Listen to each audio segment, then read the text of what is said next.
Balik ulit ako. Um, Ayan nga, yan siya na ginagamit ng Mama Cells na live vlog at Mama Cells Kitchen na yan. Ginagamit niya si Less is More Adventure. Dinasalan niya, malakas po siyang mambabarang.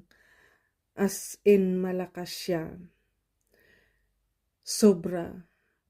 Kaya lang mas malakas pa rin ang Diyos. Diyos lang ang pinagkakatiwalaan ko. Awang ko ano talaga ang pakay ng babae na yan sa akin. Kasi nga malaki ang gusto niya siguro sa akin, na tomboy kasi siya. Kahit may anak at may asawa siya. Hindi niya ako makukuha sa true to dasal niya. Awan, di ko talaga yan maintindihan.